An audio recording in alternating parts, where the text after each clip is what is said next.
နိုင်ငံလုံးအတိုင်းအတာနဲ့လက်ရှိစီးရင်အရငလင်တန်တဲ့ဒေသတွေအလုံးမှာသေဆုံးသူ1002ဦးထင်ရရရှိသူ2386ဦးပျောက်ဆုံးနေသူ30ရှိတယ်လို့သိရပါတယ်။မလ28ရက်ကဖြစ်ပေါ်ခဲ့တဲ့အင်အားအလွန်ပြင်းထန်တဲ့မြင်းငလင်နဲ့နောက်ဆက်တွဲငလင်ငယ်တွေလှုပ်ရှားမှုကြောင့်စကိုင်းတိုင်းဒေသကြီးမန္တလေးတိုင်းဒေသကြီးမကွေးတိုင်းဒေသကြီးနဲ့ရှမ်းပြည်နယ်အရှေ့မြောက်ဒေသနေပြည်တော်ကောင်စီနယ်မြေပဲခူးတိုင်းဒေသကြီးတို့မှာငလင်တန်တင်ခဲ့ရပြီးလန်ဒရာအဆောက်အဦတွေထိခိုက်ပျက်စီးခဲ့ရကပြည်သူတချို့အသက်သေဆုံးခဲ့ရမှုတွေနဲ့ထိခိုက်ဒဏ်ရာရရှိခဲ့မှုတွေဖြစ်ပေါ်ခဲ့တဲ့အတွက်ရှောက်ဖွေကူညီကိစ္စရေးလုပ်ငန်းတွေကိုသက်ဆိုင်ရာနေမြေအလိုက်ဆောင်ရွက်လျက်ရှိရလို့သိရပါတယ်။လက်ရှိအချိန်ထိနောက်ဆုံးကောက်ယူရရှိတဲ့စီးရင်တွေအရတနိုင်ငံလုံးအတိုင်းအတာနဲ့ငလင်တန်တင်ခဲ့ရတဲ့ဒေသတွေအလုံးမှာငလင်ဘေးဒဏ်ကြောင့်သေဆုံးခဲ့ရသူစုစုပေါင်း1002ဦးဒဏ်ရာရရှိသူစုစုပေါင်း2386ဦးပျောက်ဆုံးနေသူ30ဖြစ်ကြောင်းနဲ့အသေးစိတ်စီးရင်တွေကိုဆက်လက်ကောက်ယူလျက်ရှိရလို့သိရပါတယ်။နာဆာကဥက္ကဋ္ဌဟာအဖွဲ့ဝင်တွေလိုက်ပါပဲဒီကနေ့မလ29ရက်မနက်အစောပိုင်းမှာထိခိုက်ပျက်စီးဆုံးရှုံးမှုများပြားခဲ့တဲ့မန္တလေးတိုင်းဒေသကြီးကိုတွားရောက်ပြီး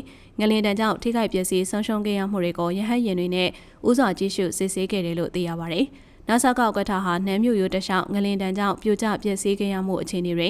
မန္တလေးမြို့အတွင်းအဆောက်အဦနဲ့လမ်းတွေပျက်စီးခဲ့ရမှုမန္တလေးတက္ကသိုလ်ပင်မဆောင်ပြိုကျပျက်စီးမှုနဲ့မီးလောင်ပျက်စီးခဲ့ရမှုအခြေအနေတွေကိုလိုက်လံကြည့်ရှုစစ်ဆေးပြီးတာဝန်ရှိသူတွေရဲ့တင်ပြချက်တွေအပေါ်ပြိုကျပျက်စီးနေတဲ့အဆောက်အဦတွေအတွင်းပိတ်မိနေသူတွေကိုအမြန်ဆုံးရှာဖွေဖော်ထုတ်နိုင်ရေးဆောင်ရွက်သွားဖို့ပြည်လဲကယ်တင်ရေးလုပ်ငန်းတွေကိုဦးစားပေးအစဉ်အလိုက်ဆက်လက်ဆောင်ရွက်သွားဖို့နဲ့အဆောက်အဦအသစ်တွေပြည်လဲတည်ဆောက်ရမှာခိုင်ခိုင်မာမာဖြစ်စေရေးဆောင်ရွက်သွားဖို့နဲ့တခြားလိုအပ်တာတွေမှာကြားခဲ့တယ်လို့သိရပါတယ်။